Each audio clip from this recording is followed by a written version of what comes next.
కల్కి mission for world peace ఛానల్కు స్వాగతం. ఇవాల్టి టాపిక్ ఏంటంటే, మనం ఇదివరకే మాట్లాడుకున్నాము, ప్రపంచం చాలా అధ్వాహన స్థితికి తయారైంది అని చెప్పి. దీనికి నిదర్శనం ఏంటి అనంటే, కొన్ని ప్రపంచ దేశాల మధ్య యుద్ధాలు గత 3 సంవత్సరాలుగా ఆగకుండా జరుగుతూనే ఉన్నాయి. దేశాల మధ్య మాత్రమే కాకుండా కొన్ని దేశాల్లో ప్రభుత్వానికి ఆ దేశం యొక్క ప్రజలకు మధ్య కూడా భీకర వాతావరణం నెలకొంటూ ఉంది. ఇప్పటికే పాకిస్తాన్లో ఒకసారి ఇలాంటి సంఘటన జరిగింది. తర్వాత బంగ్లాదేశ్లో కూడా ఇలాంటి సంఘటన జరిగింది. అక్కడి ప్రధానిని అందరూ కూడా తరిమి కొట్టేంత పని జరిగింది. మనకు పొరుగు దేశమైన నేపాల్లో కూడా ఇదే పరిస్థితి నెలకొంది. వివరాల్లోకి వెళ్తే, నేపాల్ దేశానికి స్వతంత్రం వచ్చి కేవలం 15 సంవత్సరాలు మాత్రమే అవుతుంది. కానీ అక్కడ 12 సార్లు ఇదివరకే గవర్నమెంట్ కూలిపోయి కొత్త గవర్నమెంట్ స్థాపించడం జరుగుతుంది. అంటే మనకు పంచవర్ష ప్రణాళిక అనేది మనం ఫాలో అవుతున్నాము.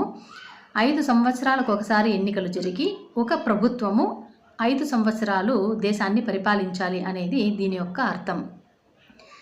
ఈ 5 సంవత్సరాల వ్యవధిలోనే దేశంలో కావాల్సిన సదుపాయాలన్నింటినీ, జరగాల్సిన అభివృద్ధి అంతటినీ చేసుకోలేని పరిస్థితుల్లో మనముంటే, అక్కడ సంవత్సరానికి ఒకసారి ప్రభుత్వం కూలిపోతూ ఉంటే వాళ్ళ ప్రణాళికలు ఎలా చేసుకుంటారు, అభివృద్ధి ఎలా సాధ్యమవుతుంది? అది సాధ్యం కాక ప్రజలంతా కూడా అన్ఎంప్లాయ్మెంట్తో చాలా ఇబ్బంది ఎదుర్కొంటూ ఉన్నారు. అక్కడ పేదరికం కూడా చాలా ఎక్కువగా ఉంది. ఆర్థిక అసమానతలు ఎక్కువ ఉన్నాయి. ఇలా చెప్పుకుంటూ పోతే ఎన్నో సమస్యలతో అక్కడి ప్రజలు ఆ దేశంలో నివసించలేక వలసలు వెళ్తూ ఉన్న పరిస్థితి ఆ యువతలో అసహనానికి కారణమైంది. నేపాల్లో యువతని జెన్జీస్ అని పిలుస్తారు. దీనికి కారణం ఏంటి అనంటే, 1997 నుంచి 2010 మధ్యకాలంలో పుట్టిన పిల్లలందరినీ కూడా ఆ దేశపు యువతగాను, వారికి ఒక పేరు పెట్టి జెన్జీస్ అని పిలుస్తారు. ఈ జెన్జీసే ఇప్పుడు చాలా యాక్టివ్గా పనిచేస్తున్నాయి ఆ దేశంలో.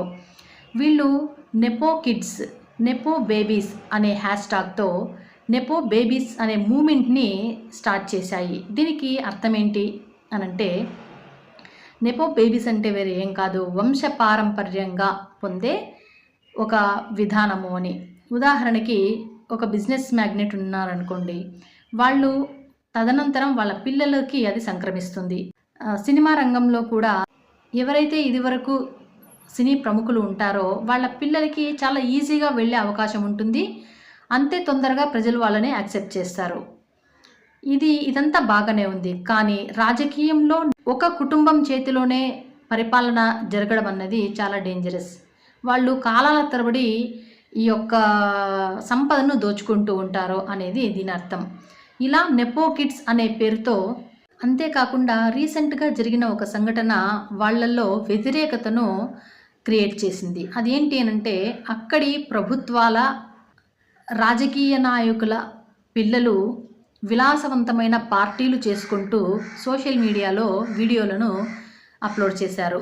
ఇది చూసిన యువత వాళ్లకు మండిపోయింది. ఎందుకనంటే, మా జీవితాలు అణగారిపోతున్నాయి, ఎండిపోతున్నాయి, మా జీవితాలు, ప్రజలకు ఆహారం లేదు, సరైన వసతులు లేవు, దేశంలో మాకు ఉద్యోగాలు లేవు, ఎటువంటి ఆదాయ మార్గాలు లేవు.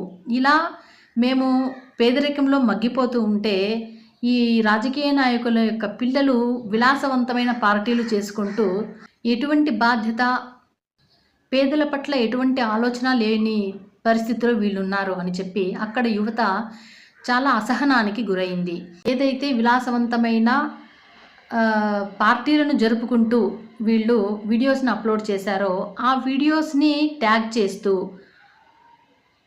ఈ జెన్జీస్ అనే యువత నెపో కిడ్స్, నెపో బేబీస్ అని చెప్పి పోస్టులు పెట్టడం ప్రారంభించారు.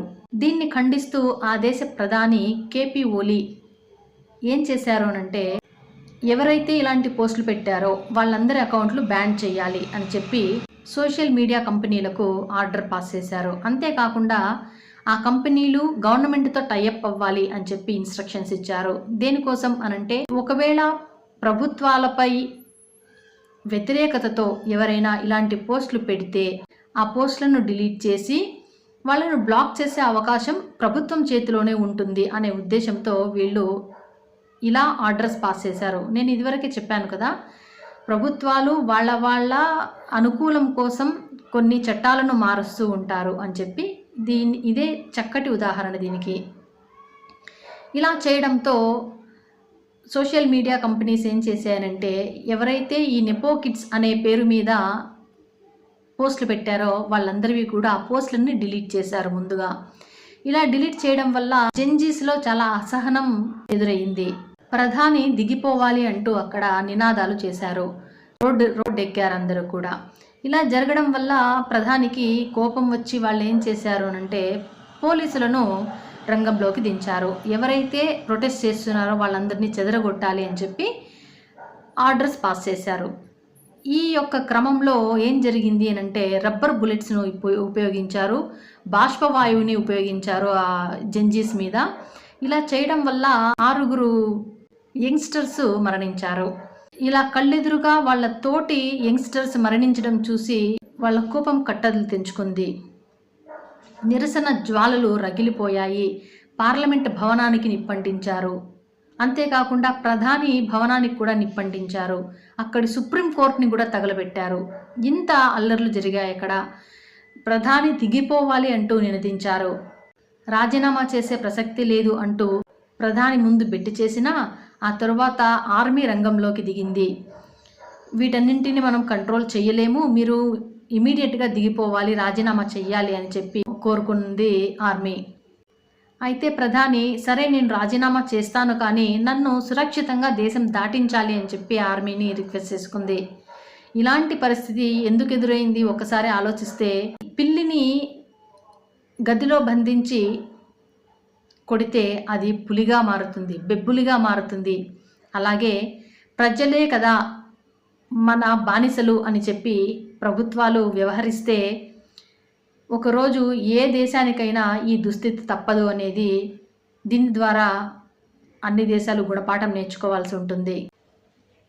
ప్రభుత్వాలు అనంటే ప్రజల్ని కన్నబిడ్డల్లా పాలించాలి, వాళ్లకు కావాల్సిన సదుపాయాలన్నీ చేయాలి. గవర్నమెంట్ నడుస్తున్నదే ప్రజలు వేసిన భిక్ష అనేది వాళ్ళు అర్థం చేసుకోవాలి. ప్రజలు సంపాదించి చెమటోర్చి రక్తాన్ని కూడా వాళ్ళు కరిగించుకుని సంపాదించిన డబ్బుతో కట్టిన ట్యాక్స్ల ద్వారానే ప్రభుత్వాలు నడుస్తూ ఉన్నాయి. వాళ్ళు ట్యాక్స్లే కట్టకపోతే ప్రభుత్వానికి ఏమీ ఉండదు. కాబట్టి రాజకీయ నాయకులు, ఈ ప్రభుత్వ అధికారులు వాళ్ళ స్వార్థం కోసం కాకుండా ప్రజాహితం కోసం పనిచేయాలి అనేది ఇక్కడ తెలుసుకోవాల్సిన విషయం. మన సుప్రీంకోర్టు జడ్జెస్ దీనన్నింటినీ ప్రస్తావిస్తూ ఇతర దేశాల్లో పిల్లలు ఎంత వైలెంట్గా ఉన్నారు, మన దేశంలో యువత చాలా పొలైట్గా ఉన్నారు అనే విషయాన్ని హర్షం వ్యక్తం చేస్తూ వాళ్ళు చెప్పారు. దురదృష్టమైన విషయం ఏంటి అని అంటే వాళ్ళు చెప్పాల్సింది ఇంకొకటి ఉంది. ఇదివరకే చెప్పాను నేను, దేశానికి గుడ్ గవర్నెన్స్ అన్నది చాలా ప్రధానమైనది. ప్రభుత్వాలు ప్రజలకు కావాల్సిన సరైన సదుపాయాలన్నీ చేస్తేనే ప్రజలు ప్రభుత్వాలను, రాజకీయ పార్టీలను ఆదరిస్తాయి, లేకపోతే తరిమి కొడతాయి అనే విషయాన్ని నిజంగా సుప్రీంకోర్టు చెప్పాల్సింది.